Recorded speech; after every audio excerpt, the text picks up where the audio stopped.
नमस्कार, स्वागत है आपका आज के ताज़ा और बड़ी समाचारों में। तो चलिए बात करते हैं खबरों को एक एक करके। अगर इससे पहले कि आप हमारे चैनल पर नए हैं तो चैनल को सब्सक्राइब करके बेल आइकन को दबा दें ताकि सभी प्रकार के लेटेस्ट न्यूज़ की जानकारी मिलती रहे। बौखलाए चीन ने उठाया 59 चाइनीज ऐप्स बैन का मुद्दा, भारत ने दिया करारा जवाब। जी हां दोस्तों, आपको बता दें कि पूर्वी लद्दाख में जारी तनातनी के बीच भारत सरकार ने 59 चीनी ऐप पर बैन लगा दिया था। चीनी ऐप्स पर लिए गए भारत के सख्त एक्शन से चीन बौखलाया है। चीन ने हाल ही में दोनों देशों की बैठक में चीनी ऐप्स पर प्रतिबंध लगाए जाने का मुद्दा उठाया था, जिसके जवाब में भारत सरकार ने कहा कि यह एक्शन सिर्फ और सिर्फ देश की आंतरिक सुरक्षा के मद्देनजर लिया गया है। सूत्रों के मुताबिक मीटिंग में चीनी पक्ष ने 59 चाइनीज ऐप्स के बैन का मुद्दा उठाया था, जिसके जवाब में भारत सरकार ने साफ कर दिया कि यह कार्रवाई सुरक्षा कारणों को ध्यान में रखते हुए की गई है और भारत नहीं चाहता है कि उसके देश के नागरिकों से जुड़े डेटा को छेड़छाड़ की जाए। झारखंड में पाक बांग्लादेश के राष्ट्रगान मामले में सियासत तेज, बीजेपी ने दर्ज कराई शिकायत। जी हां दोस्तों, आपको बता दें कि कोरोना काल में लॉकडाउन की वजह से स्कूल खोलने की इजाज़त नहीं है, लिहाजा स्कूल प्रबंधन बच्चों को ऑनलाइन क्लास करवा रही हैं और टास्क भी ऑनलाइन दिया जा रहा है। इस दौरान घाटशिला निजी स्कूल संत नंदलाल विद्या मंदिर के द्वारा LKG और UKG क्लास में पढ़ने वाले बच्चों को स्कूल ने पाकिस्तान और बांग्लादेश का राष्ट्रगान याद करने का होमवर्क दे दिया। इधर इस मुद्दे ने सियासी रंग ले लिया। स्थानीय स्तर पर बीजेपी, बजरंग दल और अखिल भारतीय परिषद ABPP सहित और कई संगठन ने विद्यालय प्रबंधन के खिलाफ घाटशिला थाना में मामला दर्ज कराया और विद्यालय प्रबंधन के खिलाफ राष्ट्रद्रोह के तहत कार्रवाई की जाने की मांग की। वहीं बीजेपी ने इस मामले को लेकर DC, CM झारखंड सहित और कई मंत्री नेताओं को ट्वीट किया है। कुणाल सांडंगी ने इस तरह की घटना को भारत के भविष्य को दिग्भ्रमित करने का एक षड्यंत्र बताया है, तो वहीं सत्ताधारी दल के JMM और कांग्रेस ने भी इसे गंभीर मामला बताया है।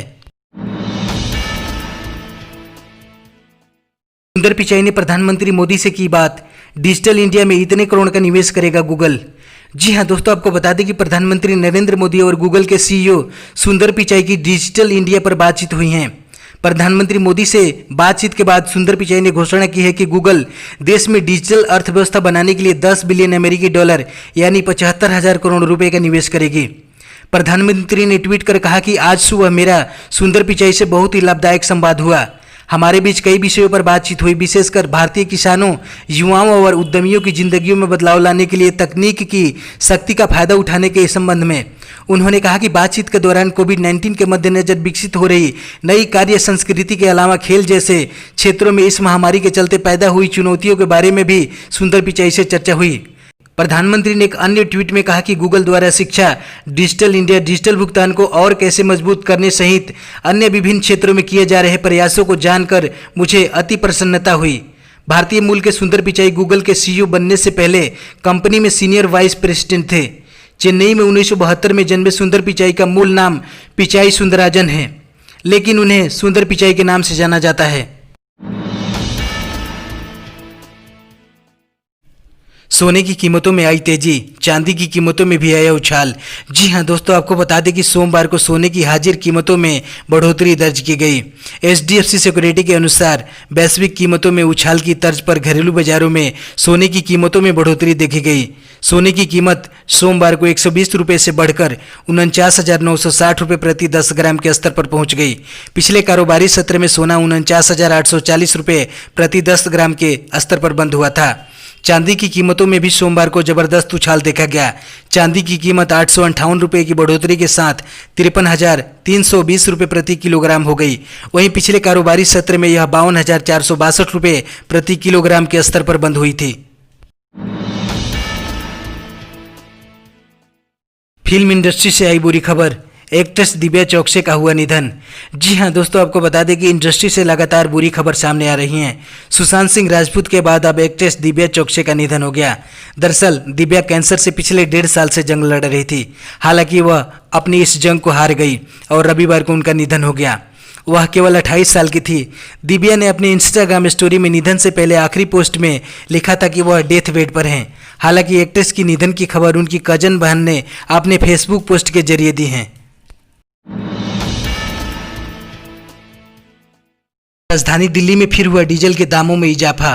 जी हाँ दोस्तों, आपको बता दें कि लॉकडाउन खुलने के बाद पेट्रोल और डीजल के दामों में फिलहाल कोई राहत नहीं नजर आ रही है। तेल मार्केटिंग कंपनियों ने सोमवार को डीजल के दाम बढ़ा दिए हैं। दिल्ली में आज 1 लीटर डीजल की कीमत 81 रुपये पर पहुंच गई है। देश की राजधानी समेत अन्य महानगरों में लगातार दूसरे दिन डीजल के भाव में इजाफा हुआ है। वहीं पेट्रोल की कीमत सोमवार को स्थिर बनी हुई है।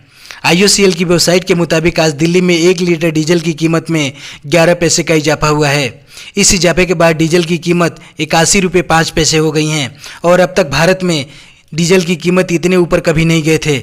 वहीं शनिवार को डीजल की कीमत में 16 पैसे का इजाफा हुआ था। भाजपा ने बहुमत साबित करने की मांग की। CM अशोक गहलोत ने विधायकों को होटल में ठहराया। जी हां दोस्तों, आपको बता दें कि राजस्थान में सत्ता संग्राम चरम पर पहुंच गया है।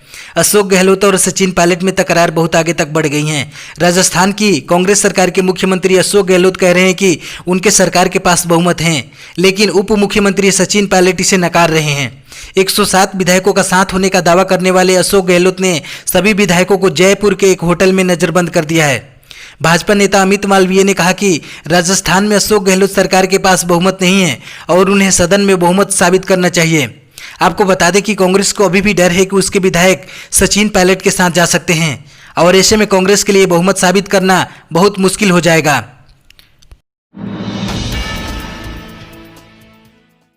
पिछले 24 घंटों में सामने आए सबसे ज़्यादा 28,701 नए कोविड-19 के मामले, 500 की मौत। जी हां दोस्तों, आपको बता दें कि देश में कोरोना वायरस का कहर थमने का नाम ही नहीं ले रहा है। पिछले 24 घंटों में कोविड-19 के सबसे ज़्यादा 28,701 नए मामले सामने आए हैं। एक दिन में कोरोना संक्रमित आए मरीजों की यह सबसे बड़ी संख्या है। इसी के साथ भारत में कोरोना संक्रमितों की कुल आंकड़ा बढ़कर 8,78,254 हो गया है। स्वास्थ्य मंत्रालय की ओर से जारी ताज़ा आंकड़ों के मुताबिक पिछले 24 घंटों में सबसे ज़्यादा 28,701 नए मामले सामने आए हैं। भारत में कोविड-19 से अब तक 23,174 लोगों की जान जा चुकी हैं। हालांकि 5,53,471 लोग कोरोना को मात देने में कामयाब हुए हैं, जो कि कोरोना महामारी के बीच थोड़ी बहुत राहत की बात है। रिकवरी रेट 63.01% पर पहुंच गया है।